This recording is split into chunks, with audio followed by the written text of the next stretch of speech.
Welcome to the Terrible Podcast with your hosts from SteelersDepot.com, where you can find all your latest and greatest Steelers news. It's Dave Bryan and Alex Kozora, always lit, talking Steelers. And now, here's Dave and Alex.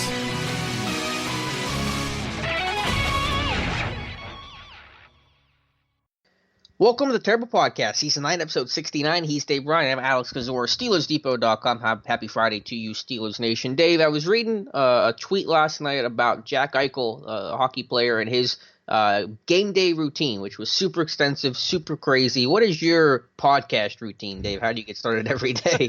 Your ritual? Oh, a lot of coffee. I'll tell you that. You know, I get up ultra early and dog walk, and I tweeted out this morning, 4:30 a.m. my time is probably the best time of my mornings when I can kind of just sit back and collect my thoughts for a little bit and all. And, you know how the routine is. We get up and we get right into the news cycle, and that's, that's about a 20-hour job on my end.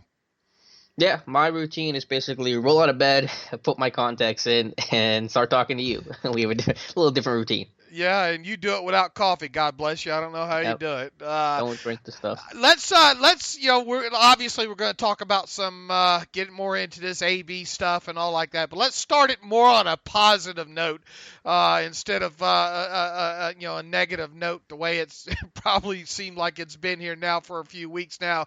Alan Faneca once again was named a Pro Football Hall of Fame finalist on Thursday. I believe that now makes it the fourth year in a row that he's been a Hall of Fame finalist. He's one of 15 modern era finalists this year.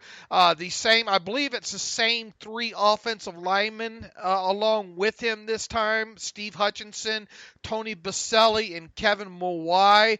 Correct me if I'm wrong, please. Alan Faneca, I think, is the only one with a Super Bowl ring of those four. Baselli, I know, is a little bit before your time. Mawai, pretty much, all these guys are probably a little bit, ahead of your time there.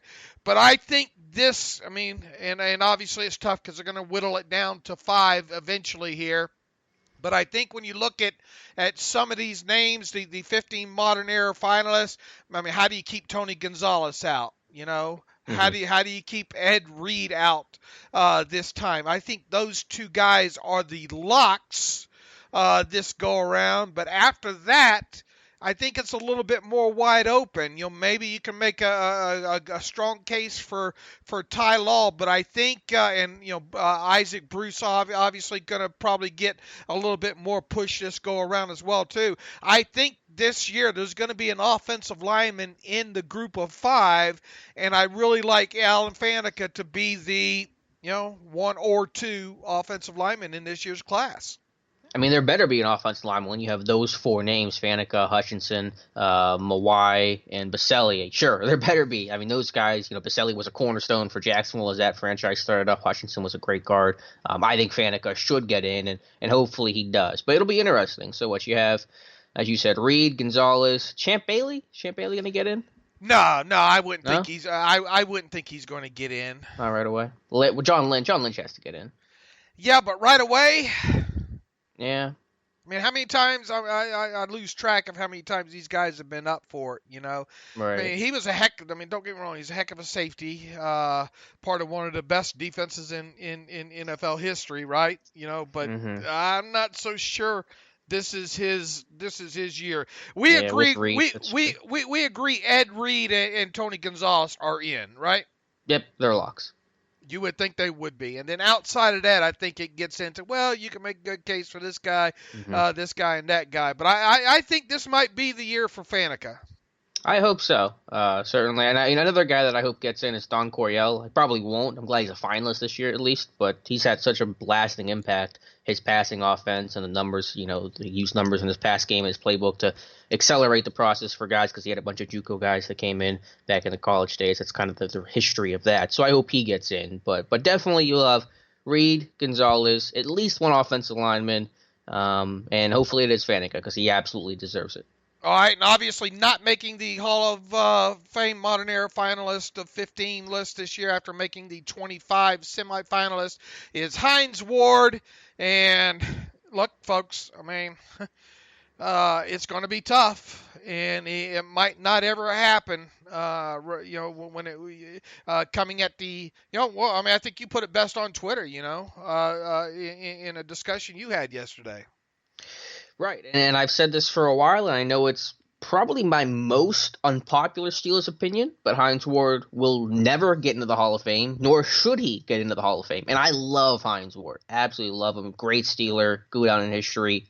Give me 10 Hines Wards every day, but it's just not going to get there, and it's not going to get any easier going forward. If he was going to get in, it's going to be like now or this year before you start getting all the kind of more modern and newer era receivers who have the numbers that surpass Ward, and just kind of blow him out of the water. And so when you see a guy like Isaac Bruce already surpassing him, that's a bad sign for Ward, and I just don't think it gets a lot better from here because eventually Calvin Johnson and Andre Johnson, all the names are going to start getting their chance. I agree with you, but there was a time where I thought Hines Ward might be a first ballot type of guy, and obviously that didn't happen.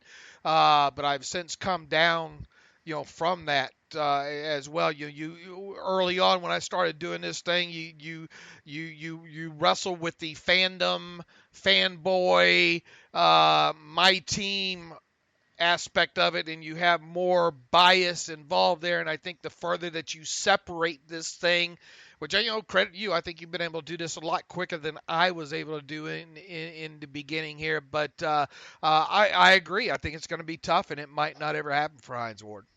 So you think Faneca gets in this year? If you had to go yes or no? Yeah, I would go yes. I would think this is a year for him. I mean, look, I don't want, look, I watched Hutchinson and Boselli, and I don't think Mawai ever gets in, quite honestly. He might, if he does, I don't think it's going to be this year with him. I think it would come down this year to maybe Faneca and Boselli, but I think Faneca gets the nod. Pick, do you have the list up, the finalists? Do you have that handy? This year? Yeah, this year. Do you have Yeah. It's Atwater, Bailey, Boselli. Okay. Well, I'm going to ask you to pick 5. I just want to make sure you had the list available. Well, Gonzalez and Reed.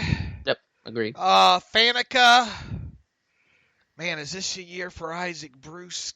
Golly, I'll go ahead and say Isaac Bruce. And how about Eric Coryell? Oh man, that would make my day. Just almost as much as Faneca getting in. But I'm not as optimistic. I would go obviously Reed, Gonzalez. I'll go Faneca as well. I'll say Boselli. I'll say this is the year they get in 2 linemen because they have 4 guys and they're all qualified. So I think they kind of go more 1 tackle, 1 guard.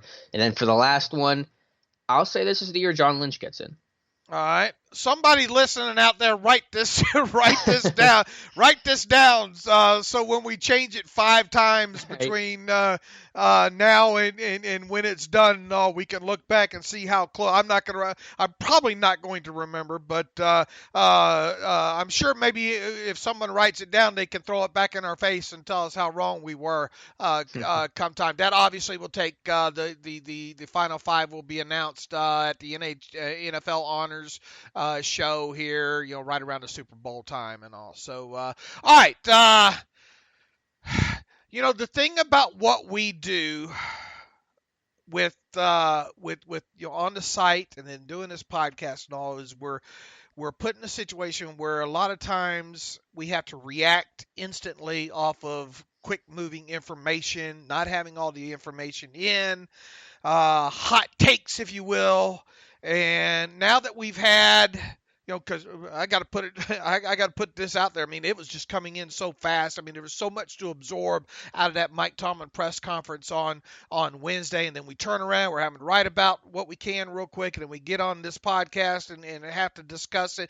Now that we've had time to simmer a little bit and read a lot more that what's out there and all, and look, nobody knows what really happened. There's about eight different things floating around there about reports of what went down and all. Where are you at now with this whole Antonio Brown thing? I mean, what's out there that you believe? How much out there do you believe? How much do we know? Oh my goodness, that's a great question. I don't even know where to start with this. Here's what I'll say. I'm still where I'm at on Wednesday's show, where I said, you want to work to try to salvage this relationship, see if it's workable, and because you have at least, if nothing else, the luxury of time to do so before a trading window really even opens. So that's still my stance. I still think it's certainly possible that they trade him, and even knowing some of the reports about, AB, maybe one report said he was frustrated because of apparent maybe lack of effort, not other players not being as invested as he was throughout the year, and that creating some of the losing ways, and that angered him. Even if we accept that as true, because I think that, maybe AB, either from that report or something, has some sort of legitimate gripe here. But it's like the Martavis Bryant situation. You can have a legitimate gripe and an issue, and that's fine. You can even be right about that. It's about how you handle it. It's about how you respond to that bad situation. Bryant didn't respond in a proper manner. AB's not responding in a proper manner. So that's been the biggest issue with me, is that even if Brown has a couple legitimate points here, and he may have a couple legitimate points here, he hasn't handled it in the right way that's going to improve the situation, if anything, and clearly it's only made things worse. We've gone from one of the two, Roethlisberger or AB, throwing a ball at each other. We've heard we've heard a report that Roethlisberger got mad at a route, during the walkthrough, mind you, I guess, because Ben doesn't practice, or wasn't listed as practicing, I don't believe, on Wednesday. AB ran a wrong route. Ben reportedly said, "Get him out of here," and went that way at him. We've heard the voting of the MVP, which, are we even really sure the team MVP vote was known by It sounds like it came after the blow up. After the blow up, did they vote and maybe knew the results and they just weren't public until the next day? Is it a combination of a lot of things? Maybe he was stewing about one thing, and then the team MVP vote came out. What was it, Thursday? Is that right? Yes, I believe so. And then that just added on to him, onto whatever was bugging. I think it might be personally. And look, are we ever going to know what really set him off and caused all this? Probably not. I mean, we're going to probably even have 5 or 6 more reports in the next 24 hours about what may or may not have set him off. Does it matter what set him off? I think the biggest issue here we need to look at is, regardless of what set AB off, is his actions after he was set off. The reported not returning phone calls, or reported him not going, according to Tom, and not go getting the MRI on his knee. Him just basically being MIA until his agent, Drew Rosenhaus, called Tomlin Sunday morning to say, okay, my guy thinks he's going to be ready to play. I think like I said, we're probably never going to know what really set AB off, but does it really matter? And is what matters most how AB handled it after the fact?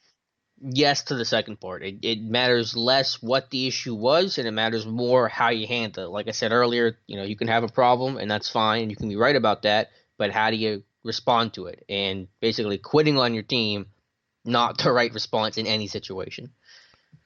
I agree. I think the thing that needs to be focused on the most here is not the how, or the why. It's the what after situation there. That's the most, I think, disturbing, out of all this. And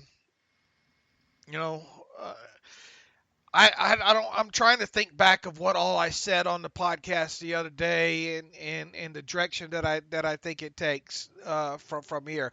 They obviously have time to meet and try to have some sort of reconciliation, of what went wrong, what set him off, and all those kind of things. And that's great. They should not rush into any decision Mm-hmm. that they're going to make with AB in regards to potentially trade him, and they have until people need to keep in mind that they can't even trade him until March 13th or 12th or whatever 11th, 12th, 13th, whatever the date is when the trading aspect of the new league year opens up. So nothing's going to happen. They're not. I just don't see them cutting him, No. outright. I think you can throw that out of the equation here. So, what I think they should do, and I know what I said on the other podcast. I still believe this aspect of it. Whatever reconciliation they go through right now, or come to. My biggest worry is this is not the last incident with him. What is the next incident going to be if he stays, and how bad will it be? Will it be worse than this? Will it be, okay, it's just something we're going to have to deal with? Will the future, you need to decide, will what he does from this point forward be enough of a problem to offset what he gives you between the white lines, which is a whole hell of a lot. So I think that needs to be decided here, and that's why I think they should really explore trade options with him as part of this. I will still not be surprised if they ultimately trade him, because I am, and they have to be worried as well too, of what's next with him. I mean, that's a great point, and I can't argue with anything that you said there. It's about, can you put enough of a plan in place and kind of a protocol for when these issues do occur again with AB, because they will, no matter what happens with Pittsburgh or another team, that you can handle that situation. Can you kind of have that plan in place that everyone's going to stick to and follow and do that effectively? So that's the way you try to handle any future issues with Antonio Brown, with his concerns and frustration or whatever you want to call it. But yeah, if you can't do that, then you kind of then you're kind of forced to trade him, or at least really look heavily into that, because the situation as it stands now can't exist like this going forward. It's just not tenable. So you have to either, again, make a big change internally, or he's got to go somewhere else. But how do you make that change internally? Finding him, okay, sitting him down. Okay. No, it's not about fines. It's not about. Okay. It's not even about an outright punishment, as it is. There's a communication issue here, clearly, and it's on both sides. Obviously, AB's gone MIA, but there's probably things that have happened over time that have kind of boiled, and it's finally coming to a head here. So there's got to be a better plan in place where if AB is frustrated, because it feels like, and I know we're playing armchair psychologist here, and we really are basing it off of somewhat limited information. But I'm probably better at that than you, because I've actually been to a psychologist.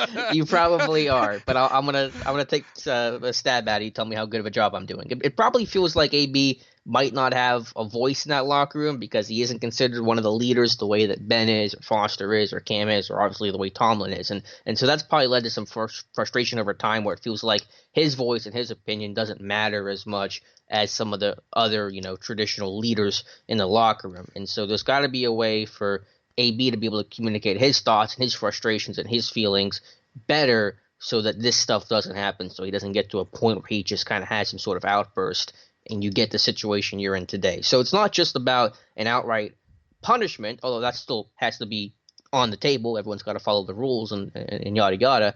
But there's got to be a way to make it so that AB feels like a more valued member of the locker room too, if you decide to keep him. That all would look great on a bumper sticker. It's a little wordy to be on a bumper sticker. Yeah, but I'm just saying, if you're going to fix this thing, I mean, there's things AB has to do better. I mean, obviously, but there's also maybe some things the locker room and Tomlin and Ben can do better to help AB as well. I don't think it's just AB's got a lot of problems, and he's got to grow up, and no doubt about that. But there's things that other people can do to help him as well, help me, help you kind of deal. Yeah, I don't think a suggestion box in the locker room is going to solve No, this. that's not what I was saying. I know, I realize it's not, but I mean, you would think Tomlin has an open door policy with these guys. I don't think any of that's gonna be enough with him. Look, and you earn, maybe not, yeah. Your actions earn leadership. You can't force people to follow you. You earn followers. No, and I'm not saying that AB needs to be a leader in that locker room. The last thing we need is AB to be a leader in that locker room right now, because I don't think he's going to have anyone following him. But I just think maybe there's a way to help him feel like he's got a voice in this thing as well. How much do you think Roethlisberger has played in all this? Some? Yeah, some. I mean, there's probably some sort of frustration between AB and Ben, and, there was the one report. Well, I guess that was the looking forward report, and that doesn't seem too accurate right now, but that Brown felt like that Tomlin sided with Ben too much, and I guess it's really hard to know how true that is or not. But yeah, I'm sure there's some level. I'm sure that Ben said some stuff about AB before that's angered AB and has maybe not created this rift, but certainly hasn't helped it. And I'm sure Roethlisberger keeps reminding everybody to some degree, and I'm speculating here that he's the cock of the walk. Mm-hmm. Yep. And I mean, look, he's the quarterback. I mean, and he's been around the longest. So I mean, there's some deservingness in there, if that makes sense. Yeah, it does. I mean, Ben's talked about it before, that he's earned the right to do this, and I don't want to say that Ben can no longer criticize AB, because you can't not criticize AB, but criticize other players too. It has to kind of be an even thing. So you've seen Ben criticize Bryant and Washington and Brown as well, and everyone gets treated fairly in that regard. And we don't know how it is behind behind closed doors in meeting rooms. How much Ben is maybe belittling somebody.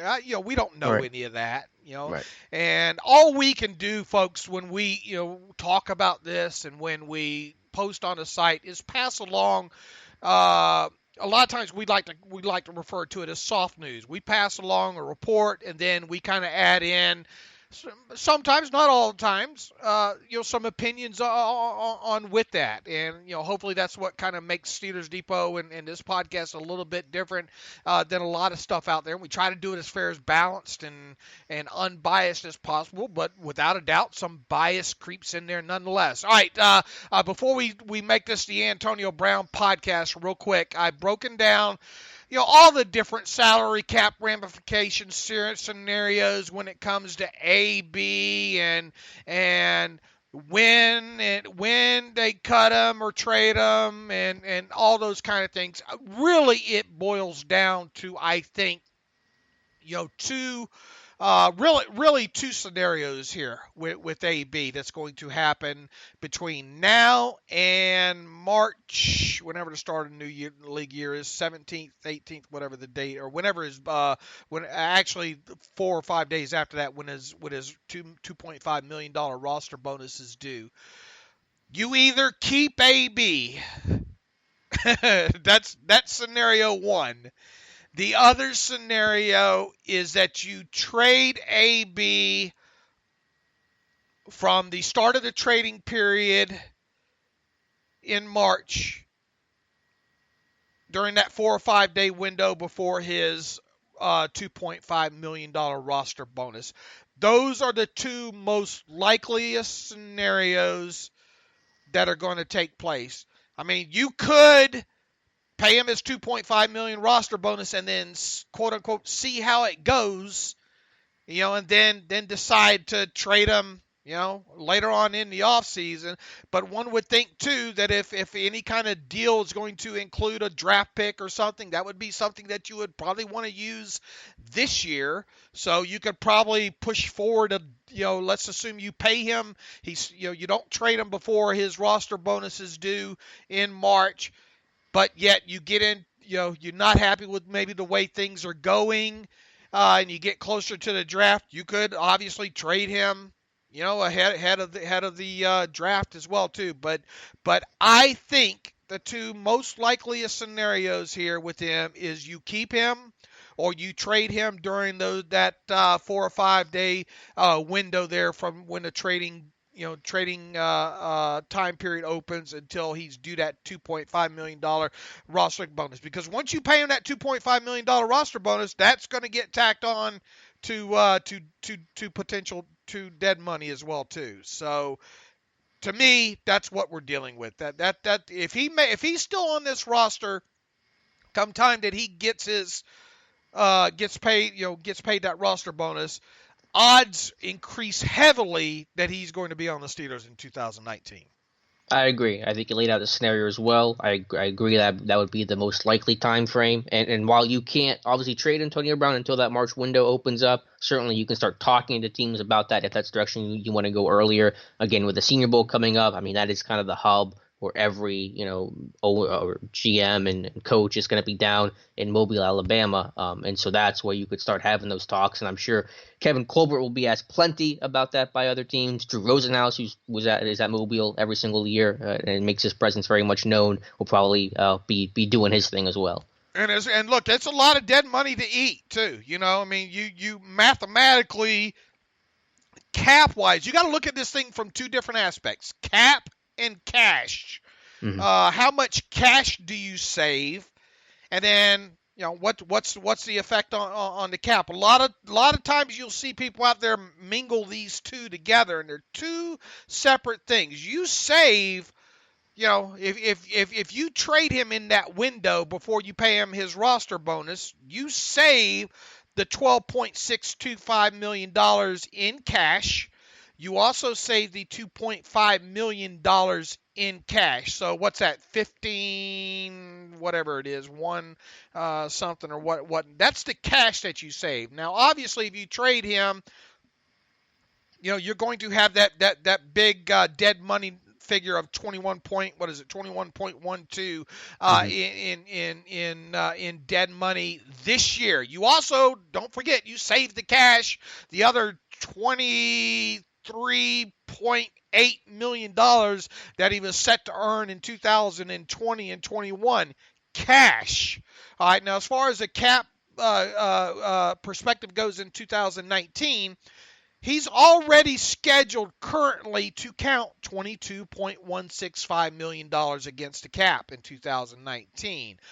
Obviously, if you take, if you trade him, you're going to have and you do so before that roster bonus is paid to him. That's $21.12 million that his cap number would essentially be, because it's a dead money hit.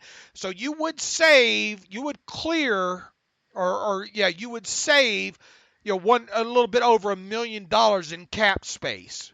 But that's it. And when you figure in roster displacement and everything that goes on, it's basically a wash at that point. So that's the way you need to look at this thing: cash saved and the overall effect on the cap. It's not unfathomable to think that they would trade him. I wouldn't think. Yeah, no, I think it's doable from a financial standpoint. It's not the best situation, but it is possible, and so that's why we're having the discussion we are now. Stick with, or go ahead if you want to finish the interview thought. No, I think that's probably enough on that. But Peter King now is making the news cycle this morning with talking about he's removed AB from his All-Pro ballot this year because of what all has transpired. He says he flushed away 1/16 of the season, which I think equates, 6%, whatever I don't know percentage is on that. Do you think what a player does off the field, and I guess you could kind of consider what AB did sort of on the field, sort of off the field, do you think it's right for Peter King to base his All-Pro vote entirely on what just happened this past week with AB? I mean, I don't really care too much. I think you said it well this morning that there's certainly a lot of pearl clutching going on around the league from the big media types right now. If he wants to do that, that's fine. I think King also talked about AB's not a top 20 receiver. That's just stupid. Greg Cosell it was Greg, not Greg Cosell, I apologize. Greg Cosell's great. Greg Gabriel had tweeted out, and I think he had the worst take ever, that this is what scouts were talking about when AB dropped in the 6th round. This is what they saw. As if, this whole issue was the reason why they passed up on a future Hall of Famer. So you got a lot of dumb takes out there. Would I drop AB from an all-pro list because of this? No, because I still think you look at the body of work, and that's how you decide based on the on-the-field product when the game starts. But it's Peter King, and that's a very Peter King thing to do. Yeah, I understand why he did it. I don't know if I necessarily agree with that, though. I mean, the guy. I love that you tweeted back up his past comments on Darren Sharper and how his criminal record wouldn't affect his Hall of Fame candidacy, but this does apparently with AB. Yeah, and look, I mean, can you put the kind of I mean, look, what Sharper did off the field is horrible, You can't make a comparison if that's where you were headed. I don't know if that's what you were. Yeah, basically. No way. Not even a little close. Right. With that, I just, man, to take what AB did just last week and then have that basically invalidate what he did on the field seems a little strong to me. I'll leave it to you that way. Yeah, that's fair. I'm interested in what people think, though. Listening, if you got a hot take, kind of related to Peter King doing that, let us know. TheTerriblePodcast@gmail.com. All right, enough of AB right now. We talked about Faneca. Let's talk about some future signings here. Yeah, Steelers starting to build the offseason roster. Re-signed everybody on the practice squad except for one man, which we'll get to here in a little bit. But in terms of the players they did sign, 2 yesterday. Quarterback Brogan Roback with the Browns, a Hard Knocks kind of fan favorite last year out of Eastern Michigan to be the 4th quarterback for the offseason roster for now. And then wide receiver Karan White, the brother of Kevin White, the Chicago Bears former first-round pick, signed as well as depth, a West Virginia product, local guy. Born in Pennsylvania, and a guy that had decent college production when he played, but kind of was a late bloomer, and will be depth and come training camp. And you hit 10 of the 11 practice squad guys, right? Did you rattle off those names? Oh, I don't have them all pulled up right now, but everybody but Matthew Thomas. I'll get the rest of the names here in a second. Again, it was everybody on the practice squad, so R.J. Prince and Christian Scotland Williamson. And Herb Waters, Bucky Hodges came in late. Let me get the rest of the list here, which you wrote about the other day. Keon Adams, Trey Griffey, Levon Hooks, Tevin Jones, Patrick Morris, R.J. Prince, Christian Scotland Williamson, Herb Waters, Ralph Webb. Let's see, Bucky Hodges came in as well, and then Roback and Karan White, I think, are all the names. All right, and obviously Matthew Thomas signed a futures contract with the Ravens a few days ago. People want to say, well, why didn't, shame on the Steelers for not re-signing him? Well, we don't know that they didn't try, and odds are probably good, being as how 10 of the 11 signed futures contracts that the Steelers probably tried to sign him as well. Mm-hmm. I would bet a lot of money they tried to. This feels like Thomas just decided to go another direction and didn't like his outlook or how he was treated or communicated with, maybe with the Steelers this year, and decided to explore other options, which the Ravens have now granted him one. Would you agree that's likely how all this went down? Yeah, I'm pretty sure the Steelers at least wanted to bring Thomas back, and I know a lot of fans are upset about it, and I'm a little bummed because I liked him coming out. I thought it was a really, one of the stronger undrafted signings. He looked strong in training camp, and you want to see how he does from year 1 to year 2. But no Steelers fan should be really that upset about losing Matthew Thomas, a guy that clearly has issues above the neck. I think he's even admitted it. Professional issues, consistency issues, just kind of being assignment and detail-oriented kind of guy. So trust me, that's not the guy that you want to, that's not the hill you want to die on, losing Matthew Thomas. It's just not the guy. Well, look, I mean, I thought there was something there with him. Me too. But it's still, at the end of the day, it's an undrafted free agent that got cut, couldn't even become a core player or anything close to it on special teams. and has some problems that he's admitted himself. Okay, fair enough.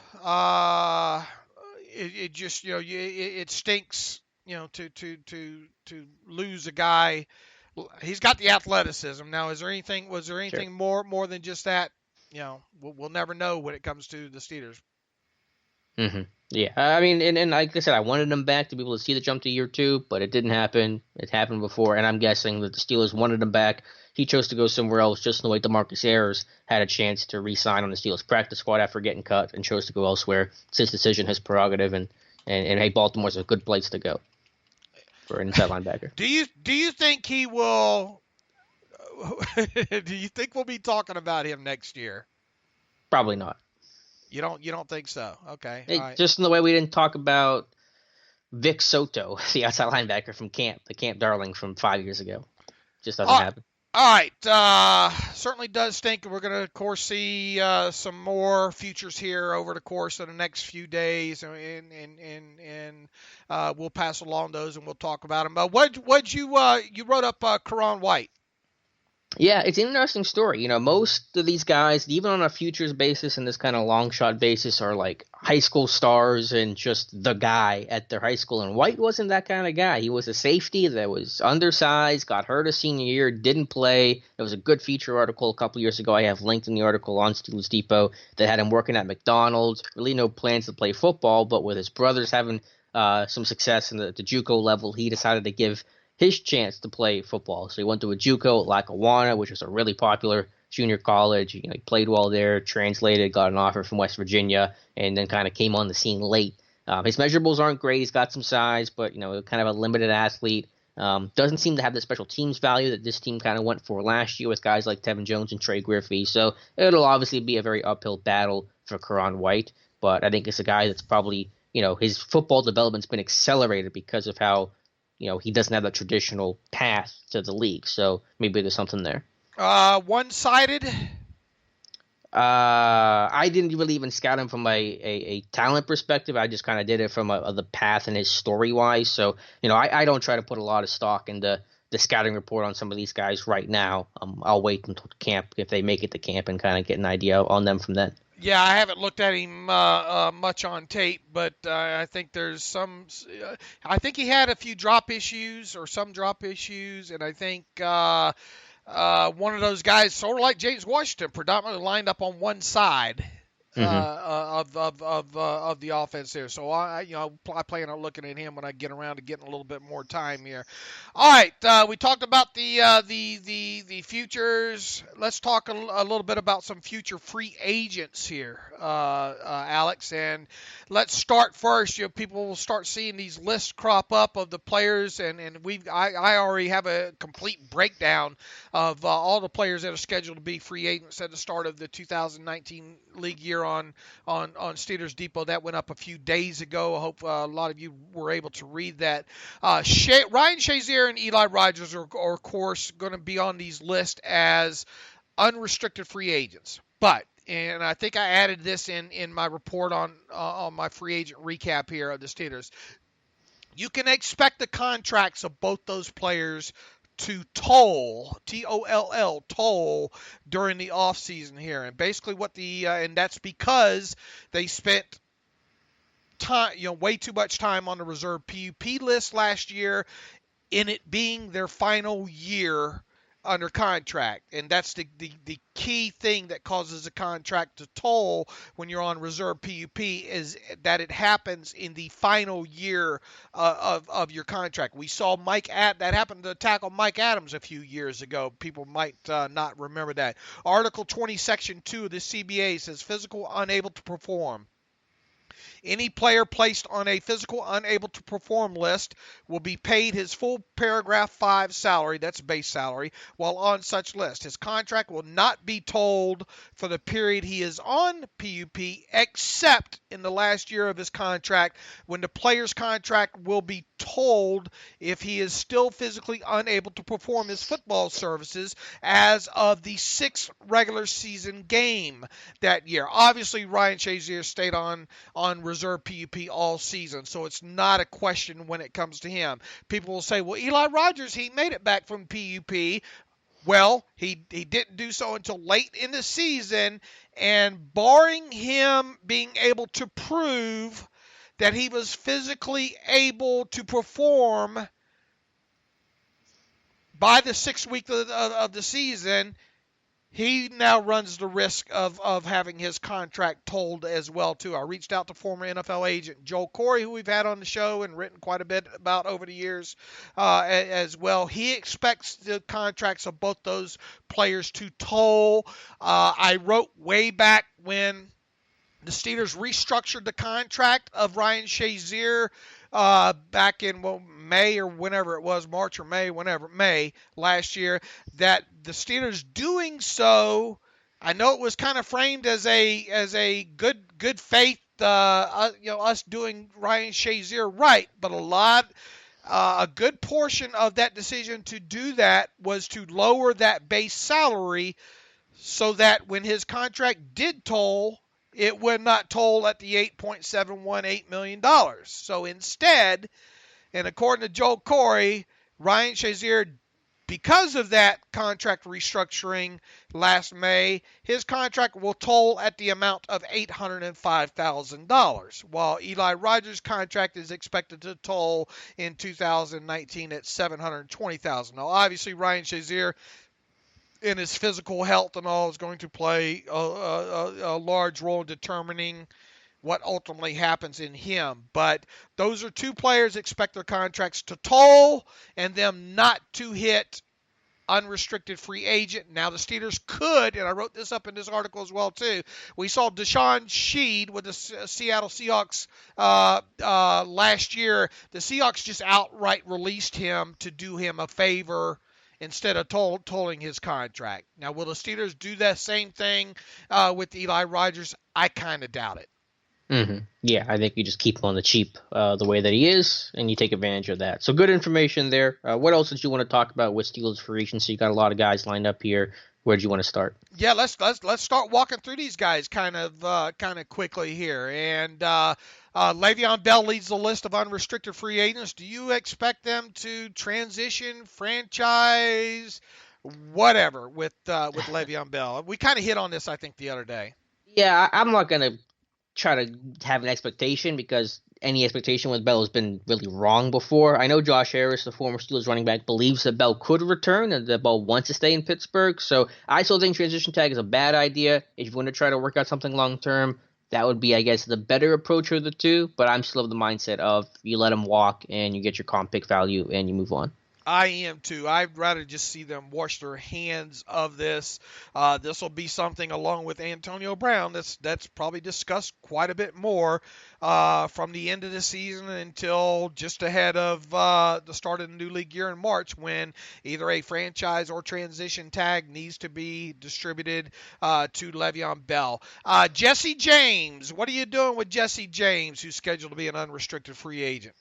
Well, I definitely like him back. I like the trust. I like the consistency. I like that the dude's missed, I think, one practice in his entire NFL career. Now, how much do you value? That's a good question. And, how much would I bring him back for? I really don't know. I haven't thought about it at all. I haven't looked at the market. But definitely a guy I would like to bring back on a 2 to 3 year deal for $3 million per year, something like that. Yeah, that sounds fine to me. I'd like to see him back as well, too. I think he wants to be back.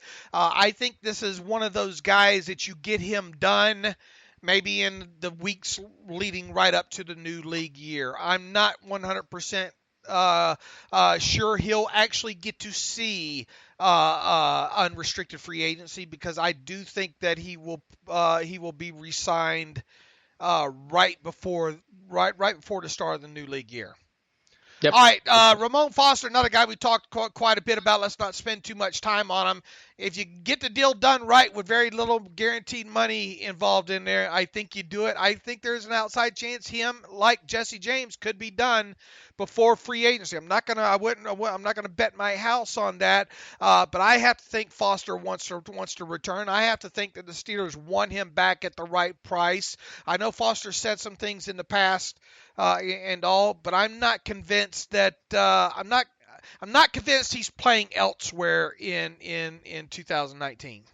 I think even if he does return to Pittsburgh, he's going to test the market first. He'll be a guy that's out there for 3 days to a week before he comes back. I think he wants to at least see what he can try to get. I know you kind of have an idea of that before free agency starts, but I still think he'll test it for a couple of days because I think he wants to go through that avenue, even if he ends up resigning in Pittsburgh. All right, next guy on the list that I have here, Tyson Alualu. Going to turn 32 years of age during the offseason. I like what he did in Pittsburgh. I mean, he was obviously a step more than Cam. What was his name? Cam Thomas. Oh, how do you forget Cam Thomas? Cam Thomas, definitely an upgrade over Cam Thomas and Ricardo. What was it? Ricardo Matthews. Mm-hmm. Definitely an upgrade over. I thought it was a good signing. Obviously not a premier player, but this is a team that not much depth right now behind Cameron Hayward and Stephon Tuitt. I mean, you do have Javon Hargrave you can do some things with. We saw him, move around a little bit there. Good player there and a young player in Javon Hargrave. The only way I don't think Tyson Alualu is going to get attention around the league. So if you can get him on a 1-year minimum salary benefit veteran deal that comes with, of course, the lower cap hit and bring him to camp, I would be up for that. That's basically where my head's at as well. I think it's been competent depth because I know, at least for me, that I want to replace both Daniel McCullers and LT Walton. I probably don't want to overturn my entire defensive line depth. So if you can get a Lulu for that 1-year deal because he is a versatile player, he is a good run stuffer. Not going to offer you really anything as a pass rusher, but a good effort player and a good run stuffer. 1-year deal is fine with me. I would much rather see him as the number 4 or number 5 defensive lineman than I would the basically number 3. Yeah, I want to have better options in passing situations, and I think that they're trending towards that by getting Hargrave playing more in sub than Alualu. But if you could have him as more real depth and kind of the next man up, that would be ideal. I wouldn't give him anything more than that minimum, under $100,000. I think it is signing bonus on a minimum salary benefit deal. That's all I'm willing to invest in him, I think. And I would not be surprised if he does re-sign. And then let's see what happens with him. If you lose him, okay, oh well, Yeah. That's my thought on it. Now, the next guy, LT Walton. Look, LT Walton, the fact that LT Walton survived on the 53 this year, I think he should be happy because there was a time there when I think the Steelers put the claim in on.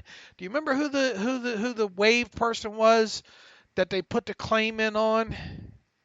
I don't know what you're referencing. Early in the season, the Steelers put a waiver claim in. Jordan Phillips, the nose tackle. Oh, okay, Jordan Phillips. Yeah. Yep. If they had got him, Tyson Alualu would probably be out of work.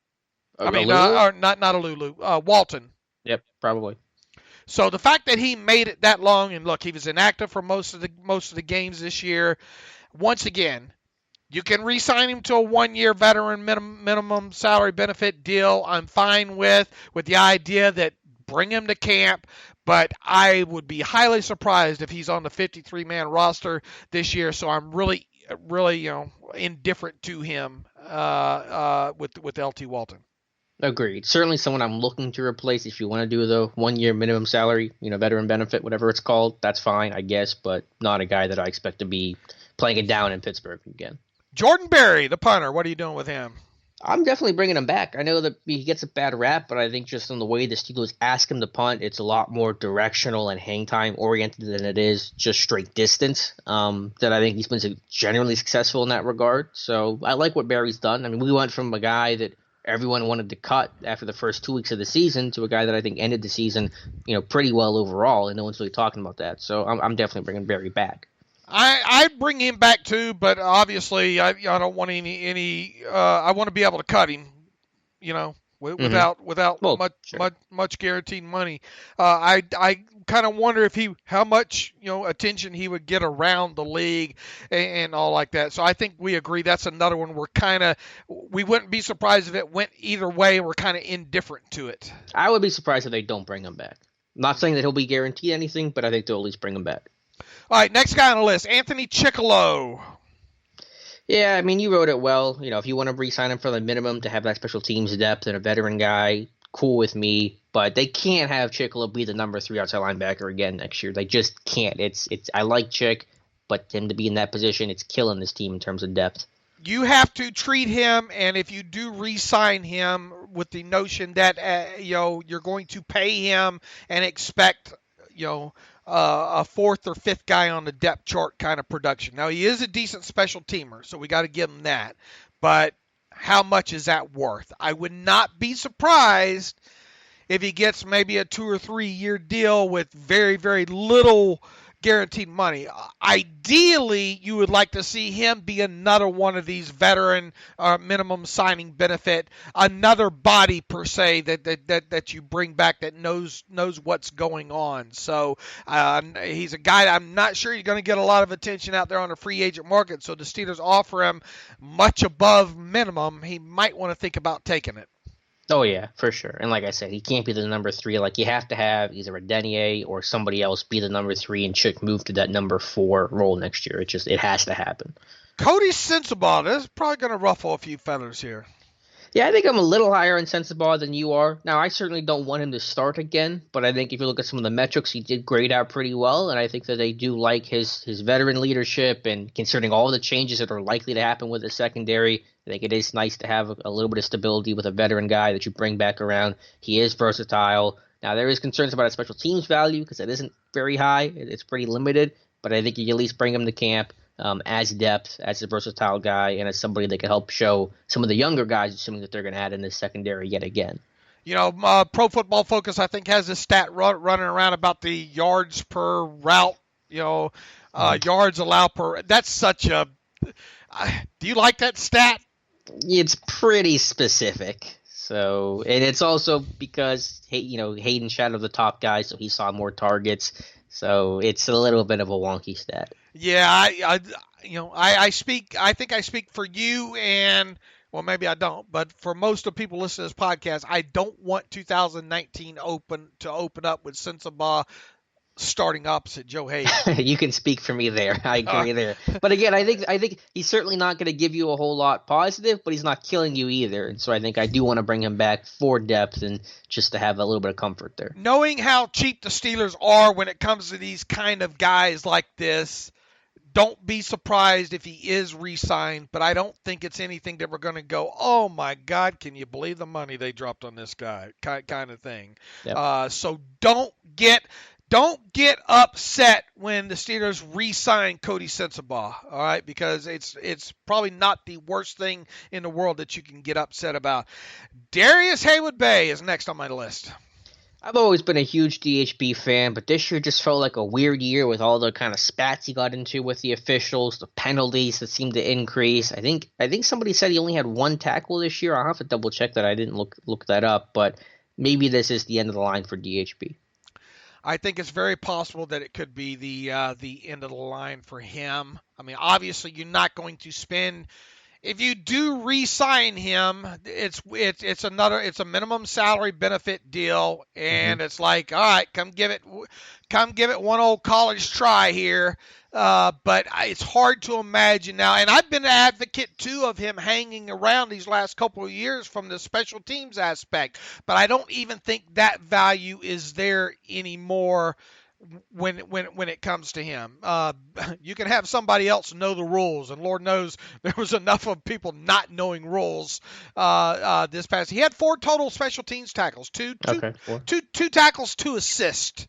When it comes to special teams tackles there, and he had what do you have? 1 catch? God, I think it was just 1 catch for 9 yards. And his special teams tackles came 2 assisted tackles in Week 10 in the blowout against the Panthers.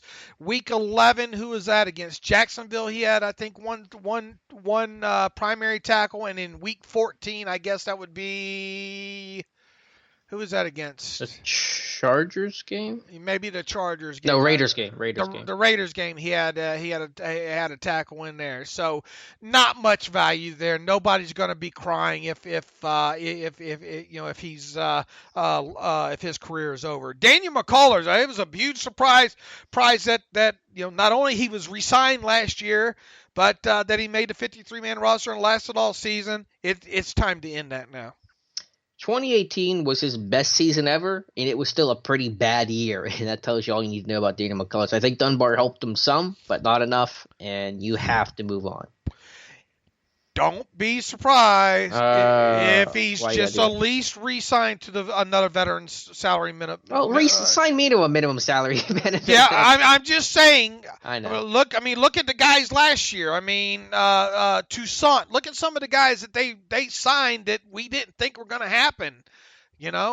Of course, few of them didn't make the roster, but they were re-signed. So don't be shocked if he gets one of those minimum salary benefit deals. But he's another one that if he makes the 53-man roster, have a foam brick ready to throw. And the same goes with the next guy, Justin Hunter. I guess the only thing that could keep him around is the injury. Is that going to be a factor at all, where they're going to keep him just because he's still getting back to full health?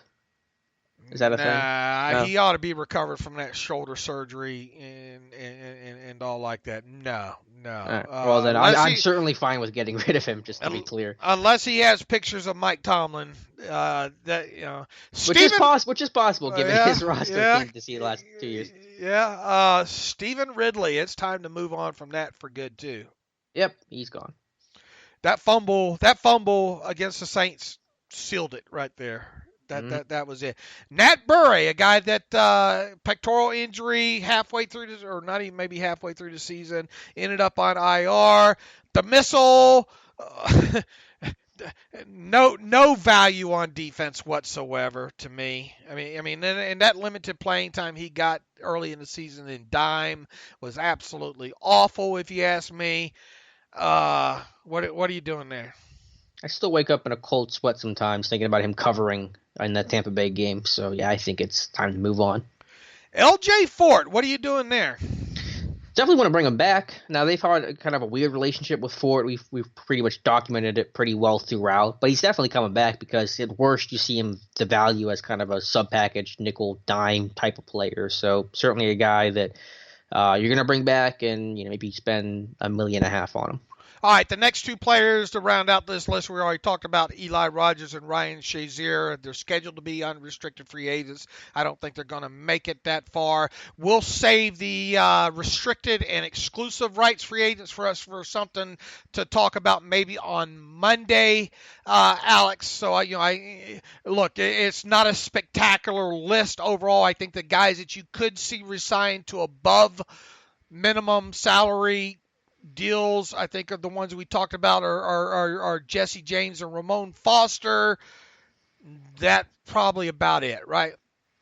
Yeah, I think that's maybe a little bit of Fort, but that's the bulk of it. Are Foster and James are the big ones. All right, what else do we have? Anything else you want to cover real quick? Ben Roethlisberger and was the king of the dink and dunk. Was that surprising to you? No, just because of how heavy the screen game has been. And I guess I should set that up a little bit better.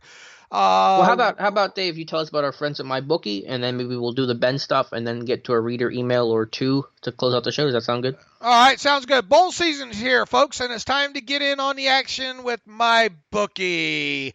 Don't be that guy or gal with no rooting interest as your relatives or friends sit around watching the games. Do relatives or friends still sit around and watch the games? Is that such a thing?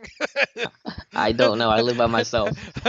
Not this year when there are a record 41 bowl games to bet on. Well, of course, obviously most of those are gone now, but we still have the playoffs coming up. We still have the national championship playoff situation. Those games going on January 7th. It really is the most wonderful time of the year, unless you're a Steelers fan right now.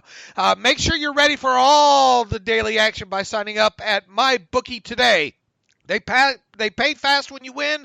Ownership really cares about good customer service, and they offer the craziest props around. Where you bet is just as important as who you're betting on. And if you want to make money during bowl season, the playoffs, NHL season, you got to go to mybookie.ag. I trust them. I use them, but you don't have to take my word for it. Check them out for yourself. Join now. MyBookie will offer you a 50% deposit bonus to make sure you have a nice bankroll for the bowl season.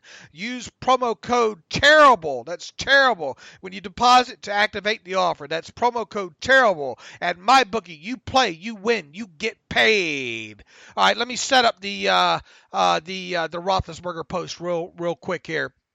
ESPN NFL matchup on Twitter had a tweet a few days ago talking about most throws of 5 yards or less, and then of course had the average yards per yards per catch per completion. After that, the Steelers led the league in short throws of 5 yards or less with 380.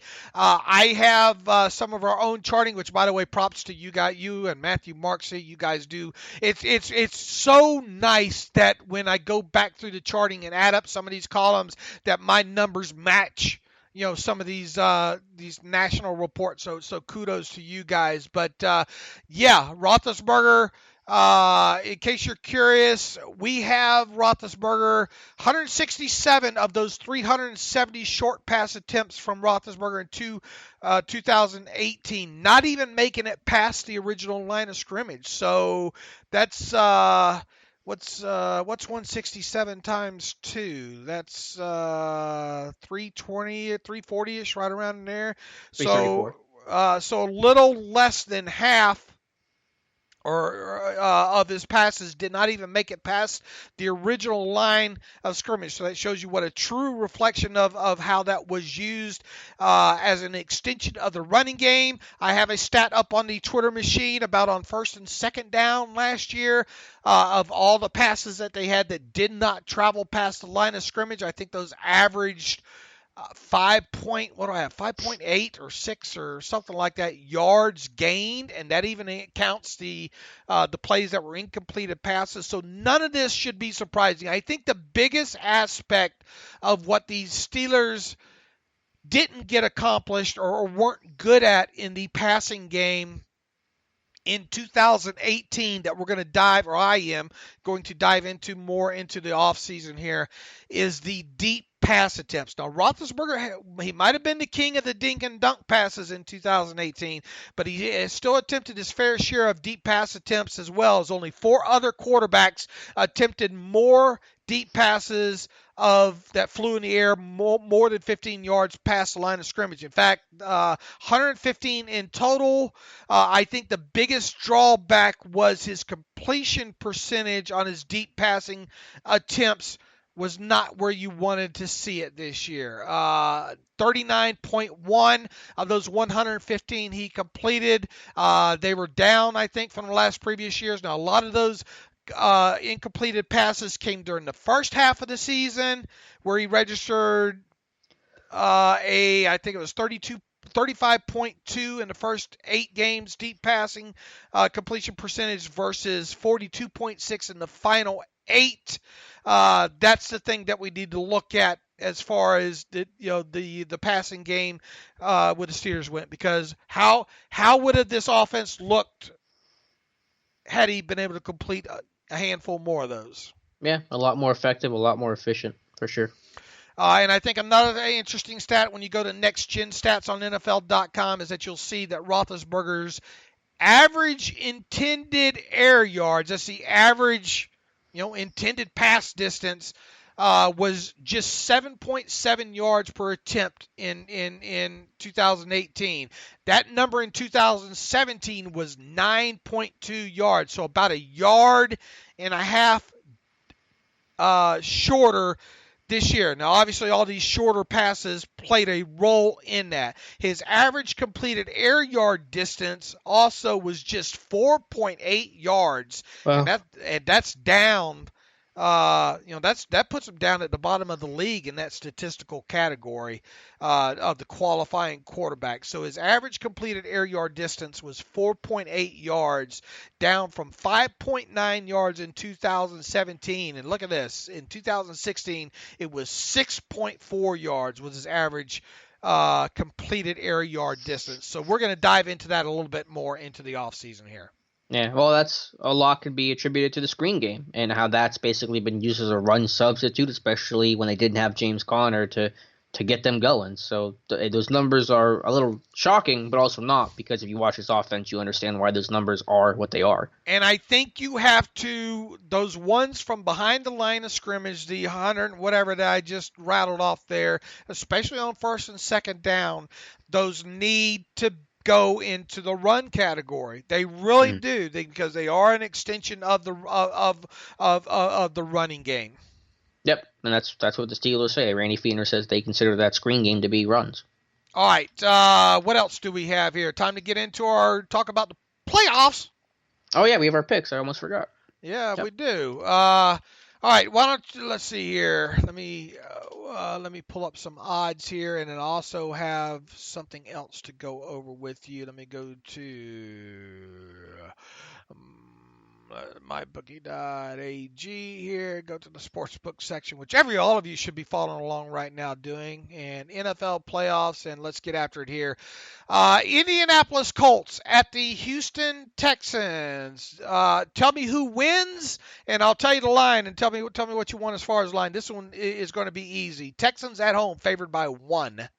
Oh, that is an easy line. Give me the Colts. It comes down to offensive line play and protecting the quarterback. The Colts do arguably the best job in football in protecting their quarterback, and the Texans do arguably the worst job in football protecting their quarterback. So that's the difference for me. So you think Colts win this outright, so you want the +1. Yep. I want that as well, too. I think I like what they got going on. I like what Frank Reich's doing. I think, can they contain Deshaun Watson? That's the biggest thing. If they can contain him from running with the football, I think they'll be okay. This ought to be a good game to watch, though, right? Oh, yeah. I think the wildcard games across the board are going to be excellent this weekend. All right, I'm with you there. Give me the Colts to win outright, and I want the +1. Seattle Seahawks at Dallas Cowboys. Cowboys favored at home by 1.5. Another close one here. Yeah, that's going to be tough. Give me Seattle in the upset. I just don't trust that Dallas offense, the consistency of it enough. It's hit and miss. It got better with Cooper. There's no question about that. They played a lot better down the stretch. But I think Seattle's kind of been forgotten about because we all expected Seattle to be a terrible team, and that offense is making big plays. So that ground game for Seattle is also excellent with Chris Carson. So give me Seattle to win by 4. I'm going, Russell Wilson versus Dak Prescott. I like Russell Wilson better. Dallas, I'm with you. Inconsistencies on offense. Which defense of theirs is going to show up in this game as well, too? And look, they are playing at home. That's a small advantage for them there. I like Seattle's a team that I tweeted about earlier in the season on those long Super Bowl winning odds. Be careful. Watch them. I like Seattle to win this outright, so give me that 1.5 as well. All right. Chargers at the Baltimore Ravens. These two teams battled out not too long ago. The Ravens obviously won that one. You have Lamar Jackson and that kind of ground and pound, put up 200 yards on the ground and let the defense do the rest kind of scenario there in Baltimore versus a Chargers team that not an awful defense. We've seen the offense do a lot of good things this year. Is Phillip Rivers playing them a second time around enough of an advantage here for the Chargers, who, by the way, are underdogs in this game by 2.5 points? I've been so impressed by both of these teams in the way that they've won. I'm going to go with the Chargers in the upset. Not just because Phillip Rivers is seeing this defense for a second time, that helps, but the Chargers defense seeing the Ravens for a second time, because this is an offense that Baltimore runs that really nobody else is doing right now, and that makes it such a 180 to prepare for on a weekly basis. But seeing it a second time now, I think helps with the discipline and the keys and the game plan. So I think that's going to be the biggest difference, is this Chargers defense seeing it a second time. It's going to be the Chargers to win. Man, I hate to be vanilla and run alongside you here with all these, but I'm with you here too. I think Lamar Jackson, this is a big game for him. Obviously a rookie starting his first playoff game. I like what the Baltimore Ravens do defensively. I really, really do. But you give Phillip Rivers this close of time together, and have those weapons and all. And the way that defense, I'm with you too. I think that the Chargers defense makes a couple of corrections that might be the difference in this game. So I'm going to take the underdog in this one as well too. I'm kind of rooting for the Are you rooting for the Chargers? I guess. Maybe the Colts, I just root for anyone that's not the Patriots. Just so you don't get the 6 Super Bowl rings as well. Yeah, I root for anybody but the Patriots and the Ravens. So I kind of when it comes to the AFC here, I'm kind of rooting for the Chargers or the Colts. I think I don't hate Phillip Rivers as most. I guess. All right, the Philadelphia Eagles on the road against the Chicago Bears. The Bears at home, laying 6.5. You go first, Dave. I've been going first. You've been following me, which I hope you're not betting much money, because if you're following me with picks, you're gonna be out. Yeah, I think my wife would like me to take your advice, but I think Chicago Bears defense is the main difference in all of this right now. Just what they do defensively is very impressive this year, and with Nick Foles, it's going to be Nick Foles still, right? Mm-hmm. And he's banged up right now. I just in this game in Chicago, and not all underdogs are going to be able to win these games this week. You wouldn't think we're going to be talking on Monday about all 4 underdogs, visitors winning. So I think Chicago wins this. I'm not convinced they cover though. So I will take the under. I will give me the 6.5 points in this, but I like Chicago to win this outright. I think Monday we're talking about all 4 underdogs winning. Oh, I'll you stick did. my neck out. Yes, I did. And logically, there's no really compelling reason to pick the Eagles, but there wasn't a compelling reason to pick the Eagles last year either, with Nick Foles, a quarterback, and no Carson Wentz. And so I love Chicago. I love that defense, but that offense does worry me because Trubisky has played so up and down. That offense has been really hit and miss while the defense has helped carry them. So again, logically, my brain says pick Chicago. My heart says go Philadelphia. So Philadelphia wins this one outright.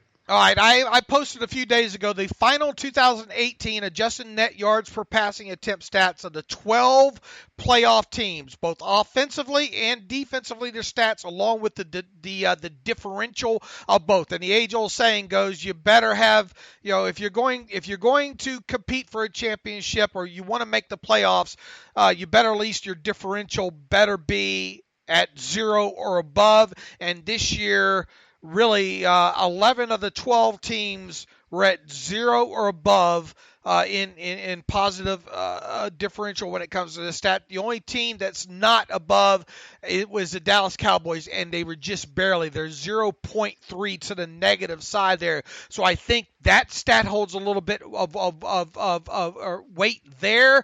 Now, the age-old defensive adjusted net yards, if you want to win a championship, you better end the regular season with about a 6.2 number or less. We have a few teams in here that are most of them, in fact, that are over that number. The Chiefs 6.3, the Bears the best of the bunch 4.1, the Chargers 6.0, Patriots, believe it or not, they ended up with a 5.8 defensive adjusted net yards per passing attempt stat. The Rams 6.3. Saints 7.0, the worst defensive adjusted net yards per passing attempt stat of all the teams. 6.1 for the Colts, the Seahawks 6.5, the Ravens, nice number, 5.2, Texans and Eagles both 6.4, and the Dallas Cowboys 6.5. Are we going to have a Super Bowl team? Here's the question. Are we going to have a Super Bowl team with an adjusted net yards per passing attempt number after the regular season of greater than 6.3? Well, I don't know if we're going to get into Super Bowl picks now, but I think we are. Okay, well, then there you go. I have the Saints winning it all, so I guess my answer would be yes, you will. So you're going to have the team with the highest defensive adjusted net yardage per passing attempt stat of the teams that made the playoffs winning the Super Bowl. In other words, you're saying defense, damn it all, right? Defense don't matter. Oh, now you're putting words in my mouth. I don't know. I mean, I know that Saints defense has had problems, but I bet you if you look at their stat from the back half of the year, let's say Eli Apple trade on, I bet you they're about a 6 if I had to guess, because they got off to a really poor start. I think that defense is better than numbers indicate, and obviously that offense is fantastic, and the line is going to be healthier. So for all those reasons, I'm going to pick the Saints. Because they have that 7.0 defensive adjusted net yards per passing attempt number, there is no way Dave can pick the Saints to win it all. I just, there's no way I can do that. Yeah. I think during the playoffs, as I've said numerous times on this podcast, you need your defense to win you a game or two. And I think at some point they're going to not be able to do that. Maybe it happens in the Super Bowl, but they are not my Super Bowl champions. When you look at this, I like the Kansas City Chiefs, but once again, I'm not convinced that they have enough to do it. This is going to hurt a lot of people's feelings. What I'm about to say next. I think the AFC Championship game could potentially. Is it possible that I haven't looked at the scenarios. Is it possible that the Patriots play the Chargers? I haven't mapped out what the scenarios would be. Let me look here at because the Chargers are the number 5 seed. So if they beat the number 4 seed, they could potentially, if they're the lowest seed, I suppose it's possible that the Chargers could be the lowest remaining seed. Because if the 6th seed gets bounced, and the Chargers will play the Chiefs. Or who won? Wait. Indianapolis would have to win to play Kansas City, right? Because they're the 6th seed. Is that correct? Indianapolis is the 6th seed. So if they won, they would play Kansas City, correct? Yes.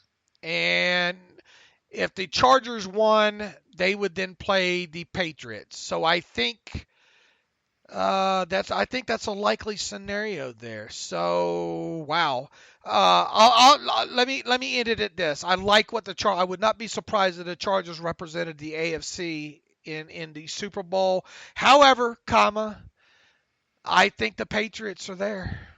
I think the Patriots are going to make it, and I think the Patriots beat I'll go ahead and say the Saints. So you're taking the Saints. You're just yelling at me about. No, I'm saying they can't. I'm saying the Saints can't win it. But they can get there. I think they can get there. All right. But I'm not convinced they can win it. So give me the Patriots beating the Saints in the Super Bowl here. Who do you like making the AFC Championship game? Let's go that route. Yeah. Well, the AFC Championship game or the Super Bowl from the AFC? Well, okay. Who do you have from the AFC? I have the Super Bowl. I have the Saints, and this is tough on the AFC side, but I have the Saints over the Chargers. But I also the Chargers could also definitely lose to Baltimore. I think if they get through Baltimore, I think they can win it all. I think Baltimore is going to present that unique challenge. But that's what I have. I have the Saints over Chargers. All right. Who do you think is in the AFC Championship game then? Well, like I said, I haven't mapped out all the scenarios about seeding and stuff, so this may not be possible, but Chargers obviously against the I'll say the Patriots, I guess, because they're always there. All right, so you think then that Indianapolis, because the only way that could happen, because I said, I haven't mapped out. Okay, I'm going to say that New England plays Indianapolis in the AFC Championship game. I dig it. I like it. A 6th seed in Indianapolis. As far as the other side, New Orleans. New Orleans in the NFC Championship game versus who? I'll make it simple. I'll say the Rams. All right, I'll have New Orleans versus. Can we get Chicago? Is it feasible that Chicago gets there? I couldn't tell you.